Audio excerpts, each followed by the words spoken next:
Hey, it's Jermaine Edwards, your customer growth guide. In this video, we're going to talk about how you can raise the bar on every single customer meeting you have.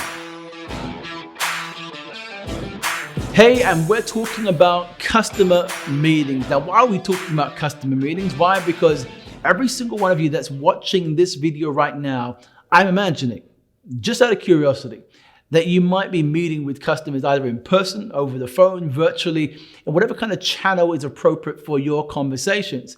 And if that's the case, then you probably want to change and transform the way in which your customer experiences you as a person, as an advisor to them in the services and products that you sell and serve them with. So how do we reshape the relationships that we have? How do we reinforce the qualities of the relationships that we have? Or how do we reignite something that may have been lost? That's what I'm talking about. If we can think about how in each of our engagements with customers, particularly in meetings, we can do that, just imagine the kind of impact you'll have and the kind of relationship you can have with those customers as well. So we're going to talk about three really important areas in every kind of meeting engagement that's perhaps unconsciously or consciously aware to you right now that you can improve to raise the bar in every meeting. The first we're going to talk about is pre-meeting. Now, in the pre-meeting, it's oftentimes we think about it as setting the agenda. But actually, it's more than setting the agenda. In that particular opportunity of preparing, of thinking about who the customer is, who's going to be in the room, what do we want to talk about? What is the goal of the customer? What are they after from us directly? What are they looking to seek for as a desire, as an outcome for themselves? Once we begin to really take in that data and prepare for how we engage, we can up the game by asking a few more questions. And in that pre-meeting area of preparation, we may want to ask ourselves a couple of questions like this. The first is, what is it that we don't know about our customer right now that if we did, would add significant value to how we serve them? The second, what is it that we do know about our customer today that if we brought into the room with us would add significant value to them because they don't have this information? Now just imagine you applied that to your pre-meeting preparation. Questions that helped you to explore the things that you don't know and bring in value based on the things you do know about the customer that they might not know about themselves. Just imagine bringing that value and insight so they now feel that you know them better than they do, and you can add significant value to them as well by the insight you share. That's the power of really thinking about the pre-meeting engagement. So just imagine that. All of your preparation plus those two questions equals impact for you immediately in that first meeting. Great, so now we've talked about the pre-meeting. You've prepared those questions, you've thought about the value you could bring to the customer based on what you know about them today, and you've perhaps prepared some questions that you know would be really insightful for the conversation to really engage it in a different kind of level. So I'm assuming that's what you've done. Now, you're in the meeting. What now? So let me offer something to help you focus and perhaps think about this slightly differently. And this may be counterintuitive to what most people would say, but the meeting isn't about you at all. It's actually about the customer. It's about the value payoff for them, the time they're investing in you versus the actual result they get at the end that's relevant to them. So it's time and the investment times result equals either a value payoff or something negative. It's either a valuable experience or a non-valuable experience. And you want to increase the value as much as possible. And it's not about the information that you share, it's about how relevant it is to the customer, either solving a problem or getting better in a particular area of their business.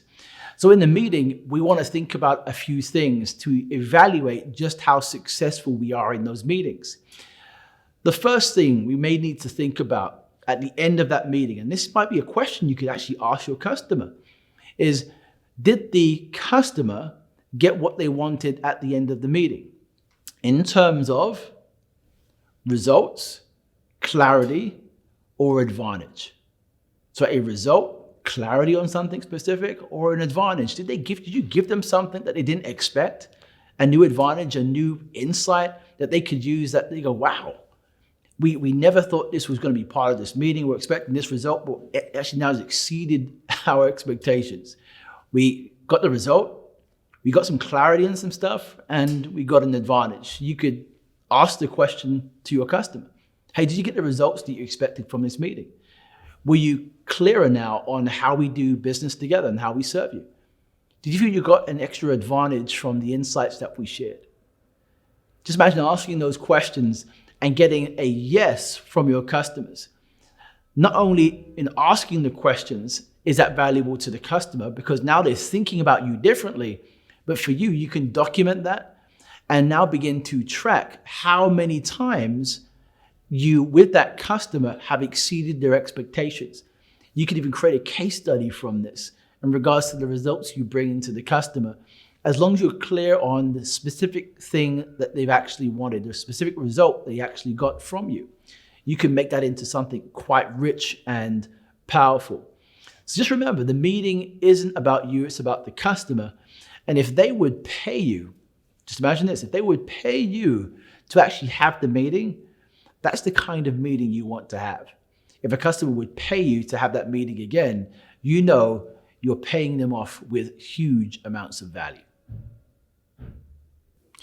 So now we're in the post-meeting area. We've done all the pre-meeting work and preparation. We're in meeting, we've engaged the customer, we've given them clear results, we've given them clarity, we've given them an advantage through the work and conversations that we've done with them.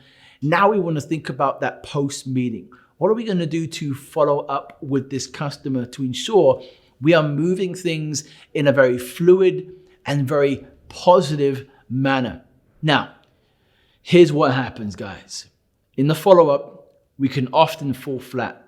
Why? Because we believe that the follow-up is simply just a regurgitating of things that we heard in the meeting.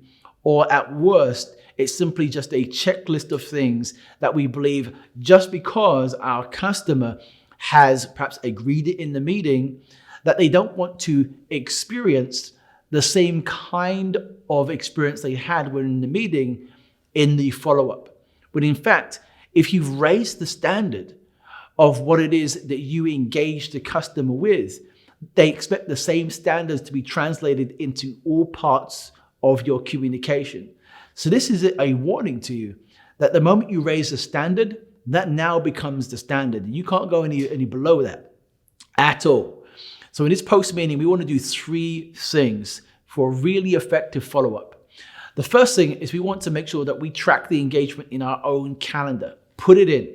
Make sure that the time in which you send that email, you have it locked in to when you'll be back in touch with that customer within a few days, 48 hours, to ensure if they haven't responded appropriately, you can follow up with intention to make sure you hold them accountable. The second is in your email, make sure that you're re-articulating exact results, exact challenges, and exact solutions to what you actually discussed. So they know clearly you've understood exactly what you want to do with them to help them achieve the things that they're looking to achieve. Make sure that's written out clearly in that way. The third thing is make sure they know what they are supposed to do. Make it clear, give it a timeline, and tell them when you are going to call back in order to make sure you are held accountable and that you can move things forward to achieve those things that they most want. If you can do those things, make sure it's in your calendar, re-articulate it back to the customer in a way that they would resonate with, and make sure you hold them and yourself accountable in the email. So when you follow up, it's really clear and there's no hesitation, no misconstrued communication that you are going to do this together with your customer. That's the power of intentional post-meeting activity. Now, I've got a resource for you in a PDF form for you to go through each of these sequences with ideas and scripts and example questions so you can begin to act on this immediately, all for free. So I have I know you're gonna have no excuses, no excuses at all to go ahead and do this. So subscribe, like, make sure you share this with other people who are looking to raise the bar on their meetings, and I'll see you in the next video.